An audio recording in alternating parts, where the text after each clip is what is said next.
All right, so thanks for everyone coming to my TED Talk.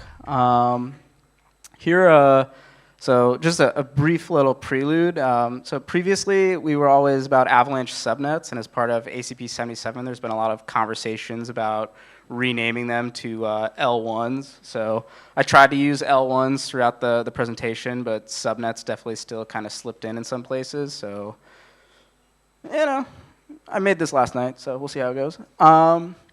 But yeah, so this presentation is going to be all about ACP-77, and it's going to touch a little bit on ACP-103 towards the end. I'm going to present both of them. And a little bit of background. The ACP stands for Avalanche Community Proposal, just for any background. So these are proposed changes to the Avalanche network that I think a number of people are really excited about. So here's the abstract for ACP-77, and here's the abstract for 103. I'm not going to read them right now, but the main key point here is the removal of the 2000 AVOX validator set requirements for ACP-77. So brief introduction just for me. I'm Steven. I've been at Ava Labs for since fall of 2018. The company was founded in 2019, so I've been working on Avalanche stuff for about 6 years. I'm interested in blockchain because of all of these cool things that are interesting problems in their own right, and they all kind of come together in blockchain. And my role is focusing on everything technical related to the actual core Avalanche network. So if you ask me about integrations or BD deals, things like that, I will have absolutely no idea. But if you ask me anything hardcore tech about Avalanche, distributed systems, I feel pretty confident that I can get you a good answer. So just a little bit of background about Avalanche. So if you listen to Patrick's talk a little bit before, he talked about large validator sets. But one of the big things that we've focused on is being able to have low latency consensus over significantly larger validator sets than most other consensus systems. So most of my presentations in the past have been about the core consensus protocols like Snowball, Snowman, Avalanche consensus, how things work. But that's really only one part of what is unique about Avalanche's tech stack. Another big part is how it stitches together these heterogeneous networks. So if we look at the low latency over the current mainnet, we have I think 1,500-ish validators on mainnet right now. These are like actual validator nodes that are communicating with each other. We can see the acceptance latency is around 1 second, so we actually feel pretty good about that. That's significantly faster than most other competitors, especially with significantly large validator sets. If we look at efficient cross-network communication that Avalanche brings, we kind of leverage the primary network to support communication across different independent networks called subnets previously, now L1s. And we feel really happy about this communication protocol because it doesn't actually touch the primary network, so it continues to scale horizontally, unlike many other kind of communication protocols like this, a la like Polkadot or something.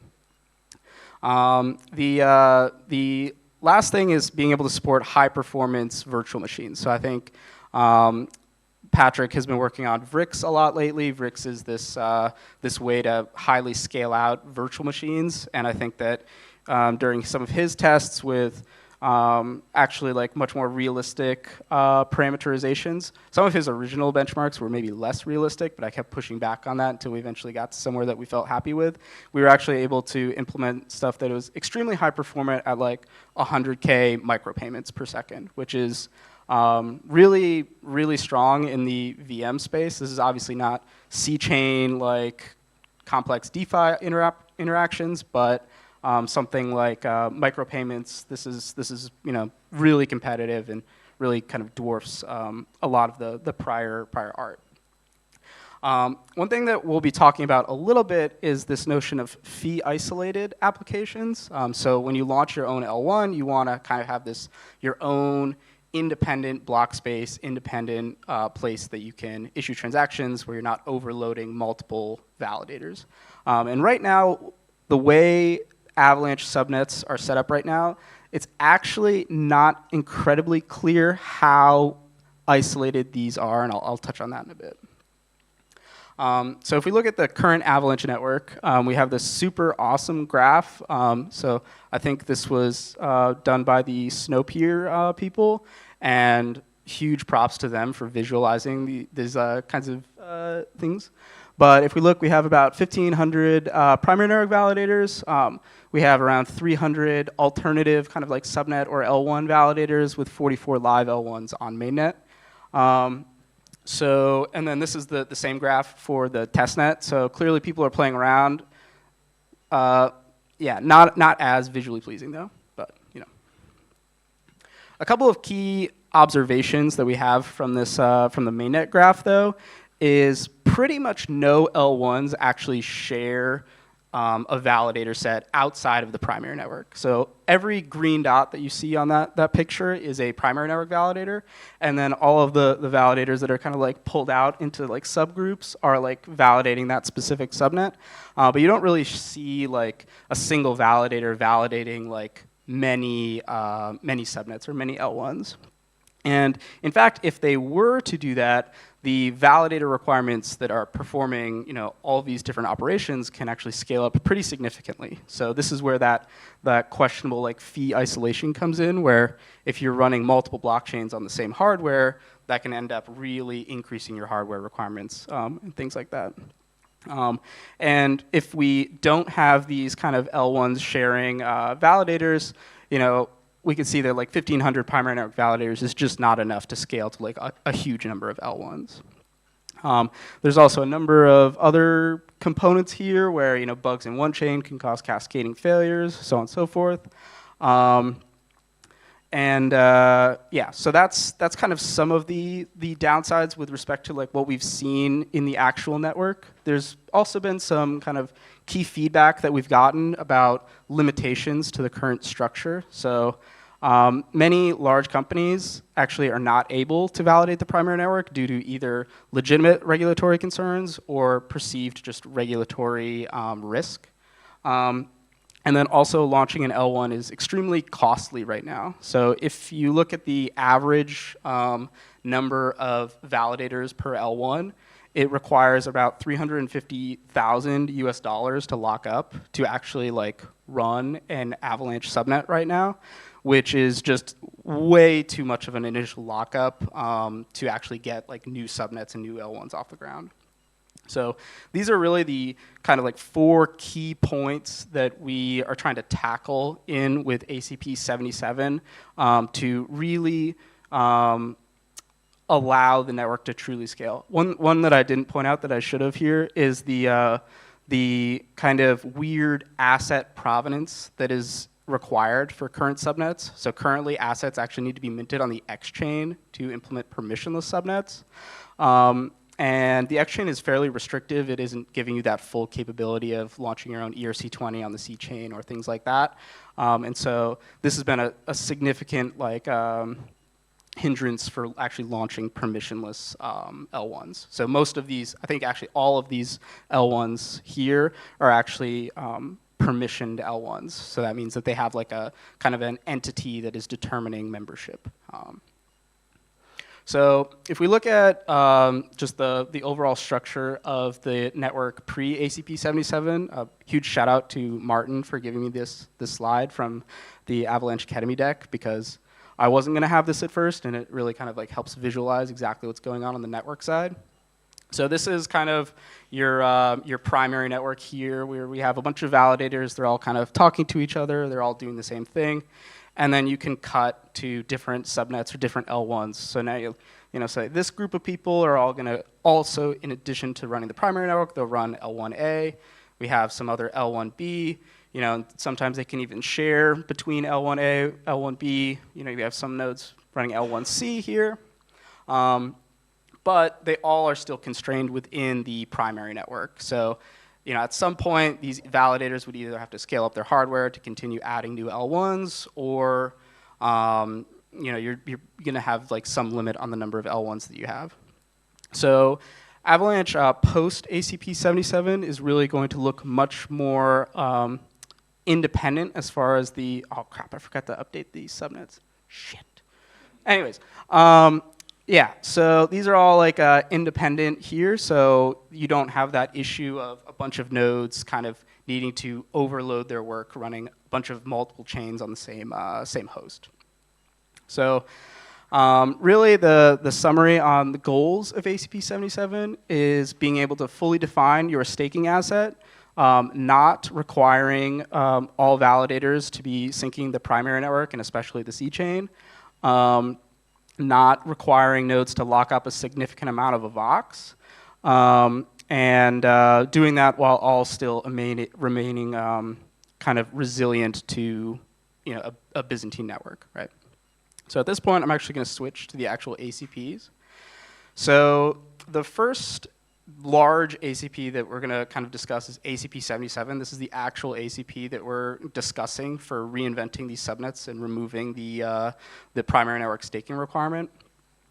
And a lot of the motivation is similar things that I just presented here, but essentially the explicit things that we're looking to introduce is a new registration flow for validators on the primary network.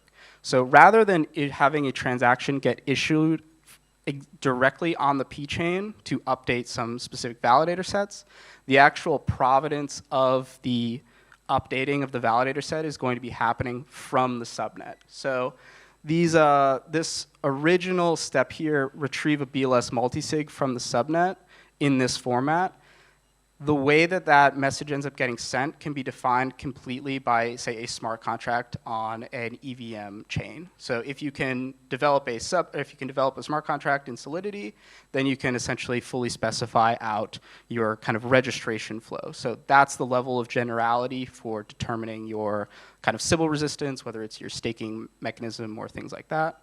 And then once that message has been sent from the subnet, it will be included into a P-chain transaction by anyone. So it doesn't have to be the validator. It could be the subnet kind of manager if it's still like a kind of permissioned subnet, or it could be some incentivized relayer service, however you want to do it. To issue this on the P-chain, the reason that the P-chain is still involved here is to continue to support this efficient cross-chain messaging protocol. So by updating the validator sets on the P-chain, all the other subnets and L1s can continue to communicate really efficiently. And then there is some additional support for things like updating validator sets. So if you want to perform delegation, things like that, this also doubles as the removal of validators from your subnet. And then there is the support, of course, to leave the validator set. There's actually two supports for leaving the validator set. One is setting the weight to 0 here with the set subnet validator weight TX. This is actually coming from the subnet. So this is the typical like normal exit case, but in the case that as a validator you want to force exit a subnet because maybe the subnet has become malicious or whatever, then you can force exit using an exit validator set TX. There's also some additional accoutrements, but I don't think we really need to dive into it. The main thing that we want to talk about maybe now is the continuous fee mechanism. So we're trying to remove this 2,000 AVAX requirement. The main reason the 2,000 AVAX requirement was originally added for subnet validators was actually to prevent DOSing both the P-chain and also the Avalanche primary network's P2P stack. So a lot of the work for actually removing this requirement, it sounds really easy, just remove the 2,000 AVAX cap and you'll be fine. Well, it ends up impacting like a surprisingly large amount of components in the Avalanche network. So essentially the mechanism that we've been talking about introducing is this continuous fee mechanism that can be used to rate limit the participation on the validator sets. So rather than being limited on the primary network, which is set to maybe 1,500, we'll probably set the target number of L1 validators at something like 10,000. And the continuous fee mechanism will work as a continuous auction for those slots. So if there's less than 10,000 validators at any time, these slots are essentially free. And then once there's a sufficient number of L1 validators that you get to that point where you have more than whatever the target is, then it'll essentially work as an auction or a bidding mechanism to partake in these validations. There's a bit of a interesting dilemma here between squatting and fee spikes. So, validation for L1s is typically fairly inelastic, and so you can see, I think there was a very interesting observation that happened on Ethereum recently with L2s posting blob data, where the L2 blobs demand was highly inelastic, which caused the fees to spike extremely rapidly. The reason that happened is because the rate of change from the price for any block in Ethereum is like 12% per block is the maximum rate of change, and that 12% can compound really rapidly. The way that we're planning on, picking and choosing between different points on the like squatting versus like fee spiking is essentially just how reactive the price is. So this is really the heart of this ACP is this fee mechanism, making sure that validators are being able to put up significantly less capital and pay a lot less without introducing any negative externalities with respect to the fee dynamics. So the actual fee mechanism is specified in a separate ACP. So if you just read ACP-77, you might not have the full amount of context for exactly what is happening in the algorithm. So I'm actually going to switch over to this other ACP, ACP-103. So ACP-103 is a variant of Ethereum's 4844 auction mechanism. So the core idea of these auction mechanisms is that you have a supply target where you say, okay, I'm going to put up for auction at every slot X amount of gas. And the demand is some curve that is not known to the designers of the system. And the point is to essentially keep modifying what the price is so that you eventually intersect the demand and supply curve. Now, the way that this actually works in Ethereum is by, you have your block target gas. If there is less gas being used in every block, then the price will tick up. And if there's less gas being used, then the price will tick down to incentivize additional usage. And if there's more usage than you want, then the price will tick up. That generic mechanism was first introduced in 1559 in Ethereum, but there were actually a number of problems that were kind of identified with it. And so Ethereum decided to implement this kind of exponential rate mechanism. The interesting thing with Avalanche is that we actually don't have a fixed block time. So in Ethereum, they always have these kind of 12-second blocks, and that's how they kind of manage their fee mechanism. But for us, it's actually possible to have dynamic block time. So you might have a block time at 2 seconds, 5 seconds, 1 second, depends on the block producers and essentially the network's ability to proceed at network speeds. So the newer 4844 mechanism is actually really interesting in that it doesn't have a just simple multiplicative multiplication for a multiplicative update rule for the fee, and instead it can use this exponential tracking for what is called excess usage. And so the actual update rule is you're essentially keeping track of the excess usage over the entire history of the chain to then determine a price. So if you actually look at it, the update rule for the fee tracking is you have this X, which we're using for keeping track of the excess, and then the price that we enforce in a block is this exponential over that value. And this has a bunch of really nice properties, primarily being that it is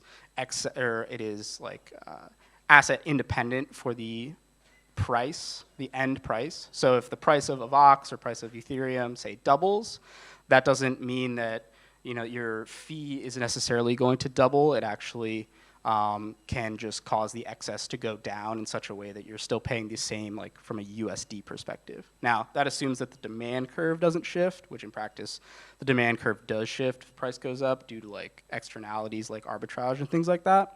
But as part of like designing a good fee mechanism, that's a very important point.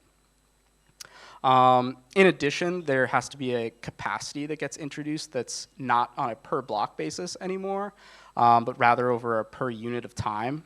And there's a kind of a traditional mechanism that most rate limiting protocols use, kind of called a leaky bucket. And you can essentially reuse that just directly for rate limiting on a resource that you're using. So in ACP-77, we actually take that core mechanism and then we run it continuously, where at each time interval, a validator is taking up one validation slot while they are still in the validator set. And so if you have, say, if you're over your target of validators, you're essentially going to be ramping up the price until that you get back to your target number of validators. So by introducing the leaky bucket, you're essentially introducing a cap on the total number of validators in the on the P chain, and the fee is going to react based on the target. So I think that this is really the meat of both of these ACPs, is this kind of like exponential update rule and like targets and capacities. And there's a bunch of math that goes with this to talk about like path independence and things like that. And again, Ethereum really did lead a lot of the research here for these update rules. But at the end of the day, I think we're hoping to target around like 2,000 nanoavox per second, which comes out to be like around a tenth or 0.2 Avox per day for validators, which is significantly less than the 2,000 Avox required lockup for an individual validator. So I think that that's everything that I wanted to talk about. I know that it got a little bit dense at some points with respect to the fee mechanism, but if there's any questions from anyone in the crowd, feel free to shout them out.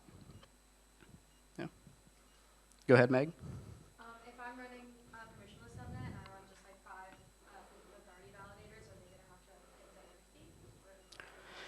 So this is an interesting question. So this ACP does not does not enforce the stoppage of prior subnets. That is deprecated, I believe, in this ACP, which basically says that it is like not expected to be supported for the long term. But we don't want to like push through an ACP and then everyone's existing setups breaks without like a clear migration path, right? So the hope is that this will come out and people will kind of migrate to that, but that is not a restriction in this ACP. Yeah, go ahead.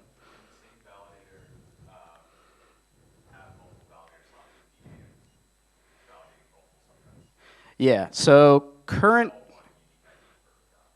so currently this is actually kind of incentivized because you can share a single kind of primary network validation, which is the 2,000 Avox, and then you have, say, multiple subnets that person is validating. You only have to put up that 2,000 Avox once. You can reuse the same node ID in this mechanism.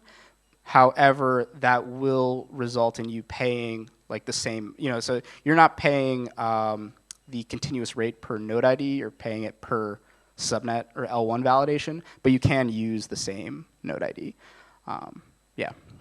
So a lot of the hidden work behind this is actually like performing gossip around the different like connectivity of validator sets, because right now with every node ID sharing the primary network, you essentially just need to connect to the primary network validators and you're implicitly connecting to subnet validators. But because those are no longer the same set, a lot of the changes here are actually on the networking layer to make sure that like nodes can efficiently connect and bootstrap and things like that. So that's kind of hidden work that is a lot less user facing than a lot of these things, but it happens in the background. Yeah. Yeah. Go ahead. How do you now incentivize people to validate, given that now you have to pay?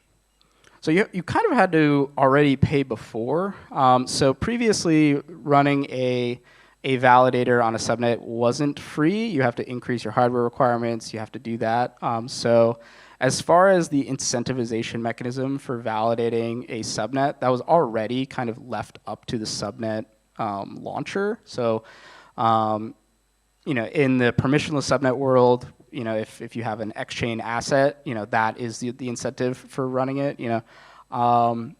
In this world, the expectation is many people want to launch their own tokens, have their own mechanism, and that is going to essentially incentivize the participation. So there was already an incentivization component, and this essentially you can think of this continuous fee on the P chain as very similar to your cost for hardware requirements that you already had. So it doesn't really change that mechanism too much.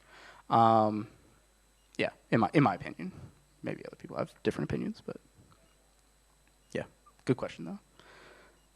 And How many validator slots did you say that you probably be able to s- yeah, so currently the ACP is setting pretty conservative numbers at a target of 10,000 and a cap of 20,000.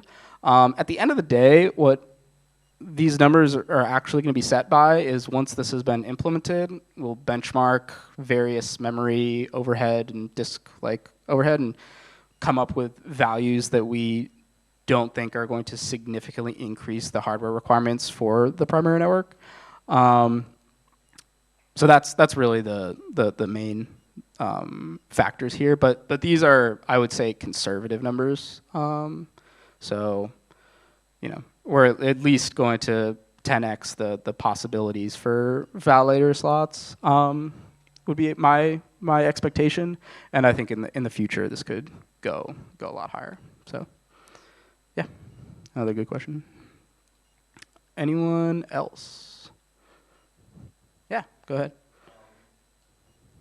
Going back to the smart contract for those validators Yeah. for subnets, I was wondering if the design where right now validators are, let's say, equal in the network, right? There's no, except for the weight, of course, the name state. On a subnet, they do the same work. I'm wondering if this also opens up a model where I can have different tiers of validators, some of them doing some extra work, like let's say I'm coding my own VM, some type of browsers or automations on the VM level. But maybe I want some more, let's say, privileged for now validators to be able to do that, and that can come with more, let's say, heavy staking requirements, heavy hardware as well. So does this ACP cover this imaginary scenario that I propose, or would we need more changes on the protocol level for that to happen?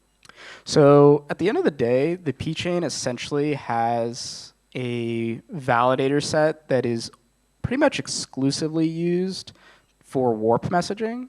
So what you post to the P chain is the set of BLS public keys and the weights that determine whether or not an operation has occurred on your network. Any additional roles that how the work is actually processed and executed is something that can be completely encoded into the VM kind of structure.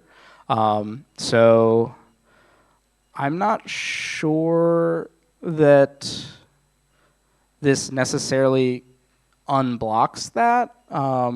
It does definitely make it so that you can, in your staking contract, explicitly codify that. But I think that it's definitely possible. It could be possible now. It's definitely something that's doable after this, is how I would describe it, if I understood the question correctly. But we can talk after if, yeah. Cool. Anything? Oh, yeah. do you think eventually it's going to be maybe increased needs around more reserve pricing for longer term? Large subnets, like you were Yeah, this is a very interesting question. So we've talked a lot about this. I think that there was an interesting write-up by Arthur from Tezos about basically capacity reservations to avoid like fee spikes. It's it's interesting. I'm not exactly like it feels to me like picking different points on the squatting versus like fee spiking kind of spectrum. So you could definitely like split up the fee mechanism into like a longer term validator versus a shorter term validator, and then say like make the fee update in the long term validators only over like a month period versus the short term validators is much more like continuous. That is definitely something that's doable. Yeah, I would be very interested to see an ACP on that because it does get very complicated, but it is definitely something that's doable. Yeah. Cool. Any other questions? I think we're good on time. Awesome. Thanks, everyone.